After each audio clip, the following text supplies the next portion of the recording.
Hello, everyone. Welcome to the week 2 housekeeping items video.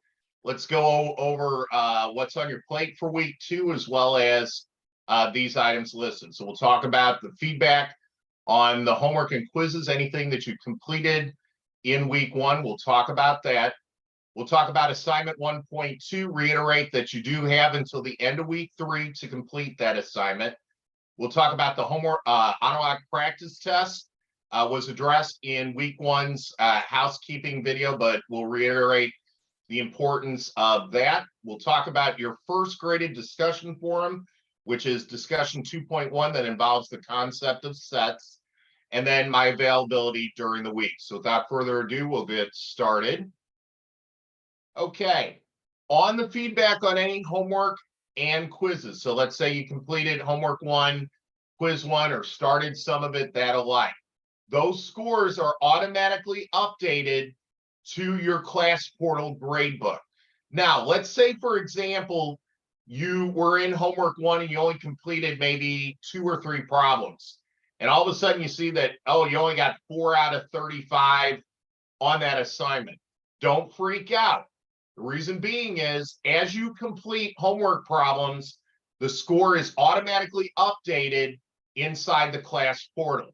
As I iterated the first week, and again, you have the full 11 weeks to complete any homework, quiz, practice midterm exam, practice final exam, and the final exam throughout that 11 weeks of the given course. So as you continue to complete a homework assignment or a quiz, you will see those scores automatically update inside the class portal. So don't need to send me an email saying, Mike, Mr. Weeman, why I've already got an F in the class, and why. The reason being is, if you open up a homework assignment, even if you do one problem inside that homework assignment, the score is going to be low because it's only reflecting your current progress on that given assignment. So please do keep that in mind. As I iterated, homework assignments are practice until mastery. You can go in and out of the homework assignment throughout the entire 11 weeks of the class and do those problems until you get the green check mark or 100% completion on that given assignment. Quizzes are a little bit different. They are a snapshot. So if there's 25 problems in the homework assignment, you're going to see those same 25 problems on the quiz. Quizzes can be taken a total of up to 3 times, and the best score of the 3 attempts will be what shows up inside the class portal gradebook. So let's say, for example, you take your week 1 quiz and you get a 90% on it. Well, that may end up to be roughly about 32 out of 35 or 36 out of 40 roughly in that particular instance. If you're happy with the score, you're done. You want to take it a second time and you get a better score, it's recorded.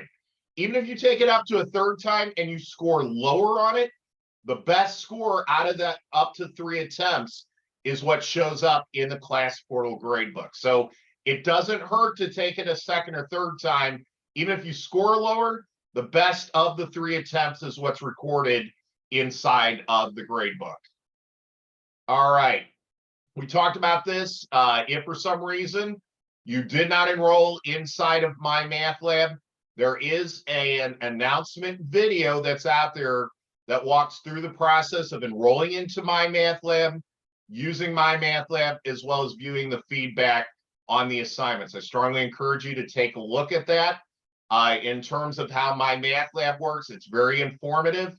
Please also keep in mind that the access code is not obtained via the instructor. If you enrolled 2 weeks before class started, you should have gotten an email into your national.edu email address that got you the access code. If you can't find it, please contact your advisor. He or she should be able to point you to either resending it, etc. Unfortunately, from my standpoint as faculty, we have no control of that of those access codes being sent out. So if you did not enroll into My Math Lab or My Stat Lab the first week, you do need to contact your advisor if you cannot find that access code. But again, This video goes in great detail of that. I strongly encourage you to take a look at it if you have not already. All right, assignment 1.2, that was the Math Resource Center quiz. If you need a refresher on how to get into that, go back to the week 1 housekeeping video. I demonstrated how to get in to the Math Resource Center. Please take a look at that. You do have until the end of week 3 to complete that 5-point quiz. And again, just as a reminder, that quiz does not reside in your MA2000 class portal. You have to go to a separate class portal, and I addressed that back in the week 1 housekeeping video. So please keep a look. Please take a look at that, or send me a question if there's any questions or concerns on that. All right. Autolock practice test. We talked about this during week 1. This remains open the entire 11 weeks. This is the mechanism that's going to allow you to take the final exam during week 11. It is a proctoring service that we utilize for the final exam, and it is the only time outside of the practice test and the final exam that you'll use it. So your midterm is not proctored inside of this respective course. So please review the week 1 housekeeping video if you have any questions or concerns on how to complete that, or reach out to me via email. All right, let's talk week 2 discussion forum. I talked about this back week 1, but just as a reminder, discussion forums are only open in the week they are assigned. So since we are in week 2 at this particular point, it opened or will open 12 a.m. Mountain Standard Time or Mountain Daylight Time of week 2. It closes 11:59 p.m. Mountain Standard Time or Mountain Daylight Time of week 2. That is systematic. In other words, if you try to do a response at 12 a.m. Monday of week 3, you're not going to be able to. The system automatically locks any responses to that discussion forum after the week is done. They are not opened early, because they are attendance-based. They only can be completed in the week they are assigned. And there are no exceptions unless there is an ADA accommodation that has been prescribed by the university between you and the university. I follow what's ever listed. You should have already received an email in terms of any exceptions to that given policy. If you're not underneath an ADA accommodation, they have to be completed in the week they are assigned. All right. So the initial post is going to be worth 8 points. I'm going to demonstrate it here in a minute. So you are going to have an initial post that's going to require a calculation. You have to explain not only the correct answer on that, but also explain how you got to that answer to get to the 8 points. And I will show the rubric on that. And this should say 8 out of 15. Let me correct that so that there's no confusion. Boom, it's back on the score. If you do not, you will lose the 8 out of 15 off the initial post of that. So you will lose 8 out of the 15 points if it's not completed by 11:59 p.m. Mountain Standard Time or Mountain Daylight Time. And the rubric does reflect that as well. So please do keep that in mind. You will also have a homework problem post. We'll see that here in a minute. This is, you're going to go into week 2's homework assignment inside of My Math Lab. Pick one of the problems. You'll post that problem as a separate post and you earn 1 point on it if this is completed by 11:59 p.m. Mountain Standard Time or Mountain Daylight Time of Thursday. If it's not there by Thursday, you don't get the point for it. So please keep that in mind. This is something that I tried to allude to back in week 1, and I will continue to do so. Time management is the responsibility of the adult learner. So between Monday through Thursday, you need to make sure that you are taking the action of the initial post problem, as well as the homework problem post that is completed by Thursday. Now, the response to that homework problem, you're going to respond to another student's week 2 homework problem that is worth up to 6 points. You get 2 points for the correct answer, 4 points on how you got to that answer. And again, we'll show that here in the rubric here shortly. Okay. D2L is the official timekeeper. So if you wait until Thursday night and it's 11:58 p.m. Mountain Standard Time or Mountain Daylight Time on Thursday, week 2, and you're typing it and you submit it and it shows 12 a.m. Mountain Standard Time or Mountain Daylight Time on Friday, it does not count. Do not procrastinate or wait until the 11th hour to get this done. D2L is the official timekeeper. And again, I try to make things as omniscient or all-knowing beforehand so that there's no confusion or ambiguity when I score the discussion forum initial posts on Friday mornings. Avoid hello, post for attendance, the ... Placeholders do not count. They get deleted. We talked about that in week 1 as well. So need to make sure that you're addressing that initial post either on Monday, Tuesday, Wednesday, or Thursday of the given week before 11:59 p.m. Mountain Standard Time or Mountain Daylight Time of Thursday. All right, you must post first. You will not see other students' responses until you have made your initial problem proposal out there. So you have to post first before you see other students post out there. All right, and we talked about the hello posting for attendance. They will be deleted accordingly. We've already addressed that. All right, let's demonstrate week 2's forum. I'm going to go into the class portal here. Just a second. Discussion forums, by the way, are located underneath graded activities and discussions. So I'm going to open this up and I'm going to come down to week 2 here. Okay, for week 2's discussion forum, we are dealing with the concept of sets. Sets are nothing more than a collection of something that has some respective commonality. And inside the homework, you're going to look at creating things in what's called set notation. It's typically started with this open bracket, followed by a collection of elements. In our case, for this discussion forum, is going to be a series of letters that you are going to encrypt. And then from there, it has a closed parenthesis. So you'll notice the structure of the discussion forum. The initial post requires all of these items that I've just highlighted.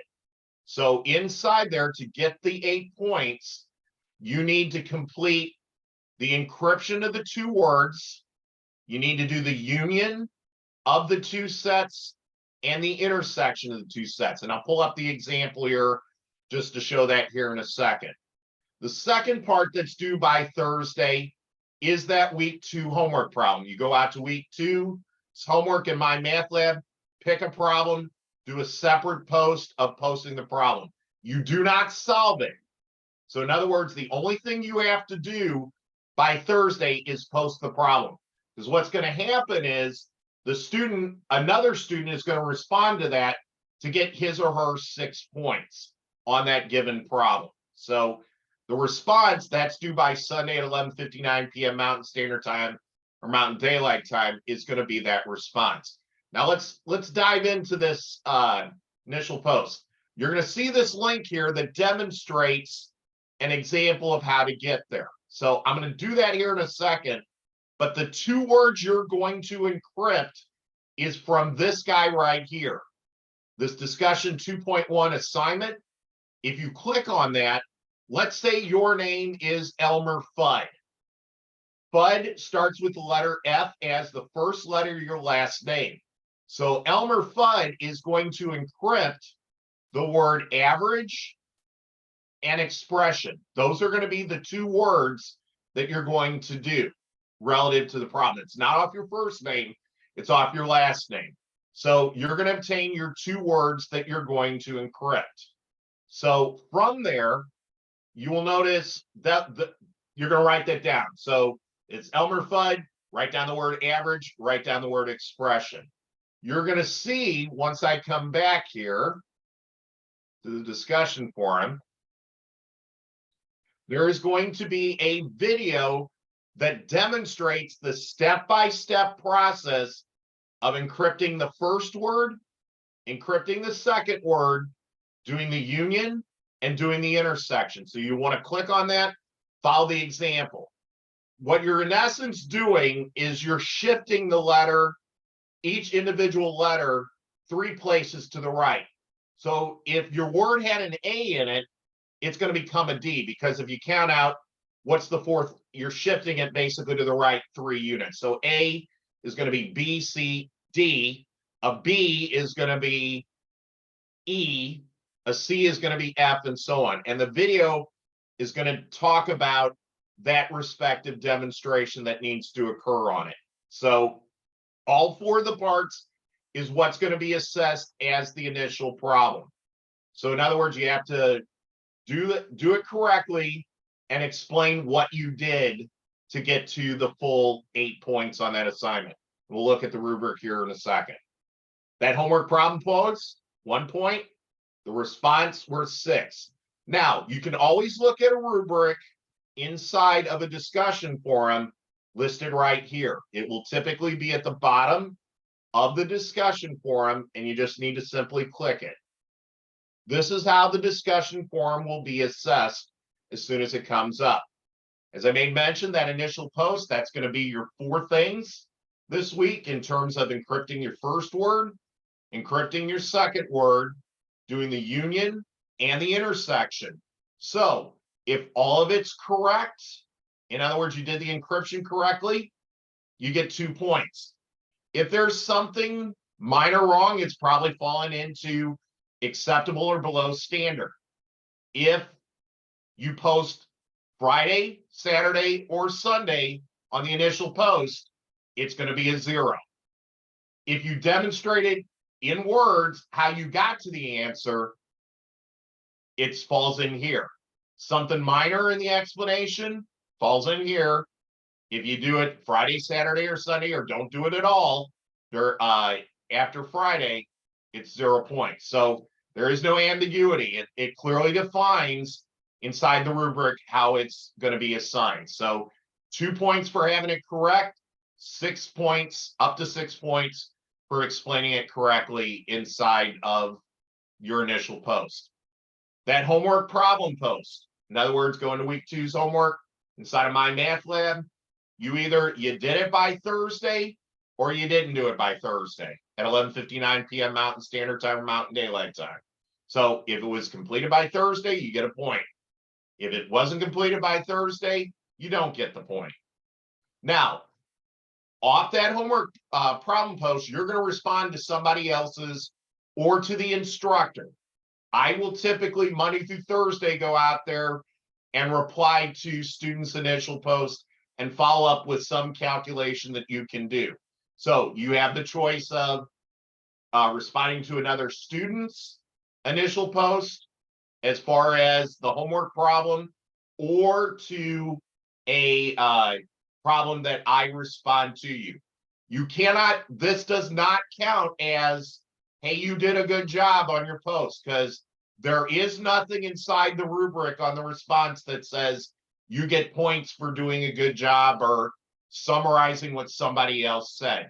You have to do it to somebody's homework problem or to a problem that the instructor posted out there to get to the 6 points.